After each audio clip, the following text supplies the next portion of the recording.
Saudara-saudari, marilah kita mendengarkan renungan dengan judul Iman dan Perbuatan yang berdasarkan pada Injil Matius bab 7 ayat 21. Bukan setiap orang yang berseru-seru kepadaku, Tuhan, Tuhan, akan masuk ke dalam kerajaan surga, melainkan dia yang melakukan kehendak Bapa-Ku yang di surga. Dalam nama Bapa dan Putra dan Roh Kudus. Amin. Saudara-saudari terkasih dalam nama Tuhan Yesus Kristus. Quo vadis? Engkau mau pergi kemana? Apa tujuanmu? Orang Jawa mengatakan bahwa urip iku mung mampir ngombe. Artinya, hidup ini hanyalah berhenti sejenak untuk minum. Hidup itu teramat singkat. Setiap orang pasti mati. Tetapi, siapakah yang telah mempersiapkan hari kematiannya itu dengan eling dan waspada? Artinya, dijalankan dengan penuh kesadaran dan kewaspadaan. Setiap dari kita akhirnya akan kembali pada Sang Penciptanya. Harapan orang-orang yang masih hidup untuk seseorang yang baru saja dipanggil Tuhan atau meninggal adalah ini. Semoga Tuhan menerima dia dalam surganya. Atau semoga dia beristirahat dalam damai Tuhan. Harapan atau doa itu tentu saja kita amini. Tetapi urusan dia dengan Tuhan, hanya Tuhan yang tahu. Pedoman tentang masa depan orang Kristen adalah firman yang kita dengarkan hari ini. Bukan setiap orang yang berseru-seru kepadaku, Tuhan, Tuhan, akan masuk ke dalam kerajaan surga, melainkan dia yang melakukan kehendak Bapa-Ku yang di surga. Saudara-saudari terkasih, kita sudah terbiasa untuk berdoa dan menyebut nama Tuhan, nama Yesus, nama Bapa Allah yang Maha Kuasa.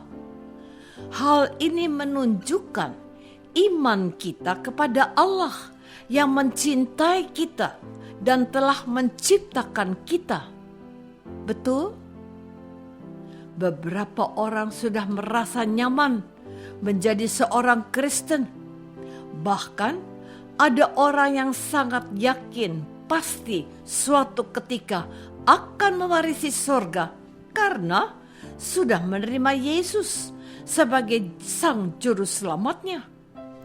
Namun, tidaklah cukup menyebut-nyebut nama Tuhan dalam doa-doa kita. Melainkan, kita juga harus mendengarkan firman-Nya dan membuktikannya juga dalam hidup kita sebagai pengikut Tuhan Yesus. Rasul Yakobus dalam suratnya juga menegaskan maksud dari firman yang kita dengarkan pada hari ini. Katanya, demikianlah juga halnya dengan iman. Jika iman itu tidak disertai perbuatan, maka iman itu pada hakikatnya adalah mati.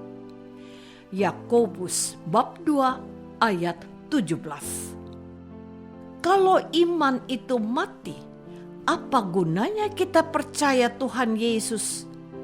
Tuhan Yesus menghendaki kita untuk melaksanakan kehendak Bapa-Nya, sebagaimana Dia sudah mencontohkannya untuk kita dalam hidupnya. Saudara-saudari terkasih, Tuhan Yesus menggambarkan dalam bentuk perumpamaan tentang iman yang benar seperti ini. Setiap orang yang mendengar perkataanku ini dan melakukannya, ia sama dengan orang yang bijaksana yang mendirikan rumahnya di atas batu. Kemudian turunlah hujan dan datanglah banjir. Lalu angin melanda rumah itu, tetapi rumah itu tidak rubuh, sebab didirikan di atas batu. Tetapi setiap orang yang mendengar perkataanku ini dan tidak melakukannya, ia sama dengan orang yang bodoh yang mendirikan rumahnya di atas pasir. Kemudian turunlah hujan dan datanglah banjir. Lalu angin melanda rumah itu sehingga rubuhlah rumah itu dan hebatlah kerusakannya. Dapat kita pastikan bahwa Tuhan Yesus tidak memberikan jaminan keselamatan untuk orang bodoh dan malas, sekalipun mereka itu selalu berdoa kepadanya. Bahwa seorang Kristen itu masih berdoa, itu sungguh sesuatu yang patut kita syukuri. Bukankah kita juga tidak lupa berdoa setiap hari? Betul? Bangun tidur, kita bersyukur dan memohon perlindungan dan berkat-Nya sepanjang hari yang akan kita jalani. Betul? Senang mendengar bahwa orang Kristen masih tidak meninggalkan doa dalam kehidupannya setiap hari. Tetapi Tuhan Yesus ingin kita bertanya kepada diri kita masing-masing. Apakah kita juga tidak lupa menaati perintah-perintah Tuhan juga?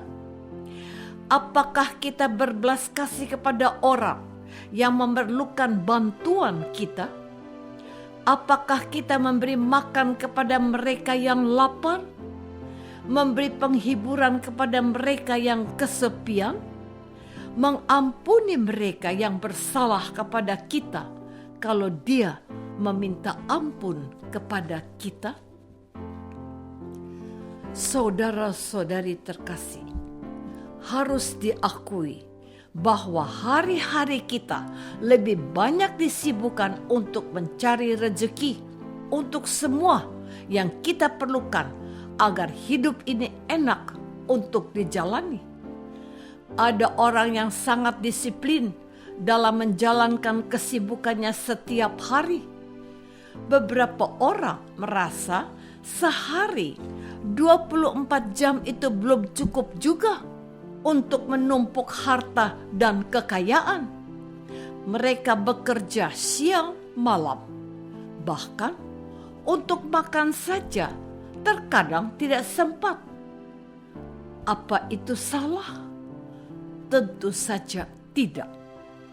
Tuhan Yesus sendiri dalam karya pelayanannya dikatakan oleh penginjil bahwa mereka juga tidak sempat untuk makan. Markus bab 6 ayat 31. Namun Tuhan Yesus tetap meluangkan waktu untuk berdoa kepada Bapa-Nya. Ketika hari masih gelap, Ia pergi ke tempat sunyi dan berbicara dengan Bapa-Nya. Tuhan Yesus juga memperhatikan orang-orang yang sakit, mereka yang membutuhkan pertolongannya. Dia tidak hanya sibuk dengan dirinya sendiri. Jadi, kepada para pengikutnya, Ia menghendaki agar kita juga seperti Dia, melaksanakan kehendak Bapa-Nya. Iman saja tidak cukup. Iman itu harus diwujudkan dalam perbuatan yang nyata. Apakah aku sudah menyatakan imanku dalam perbuatan kasih seperti Tuhan Yesus? Marilah kita berdoa. Bapa yang Maha Baik, Terima kasih sudah mengingatkan kami untuk menjadi pelaksana firman Yesus dan taat pada kehendak-Mu. Bantulah kami untuk rajin melaksanakan perintah-perintah Yesus dalam hidup kami sekarang dan selama-lamanya. Amin.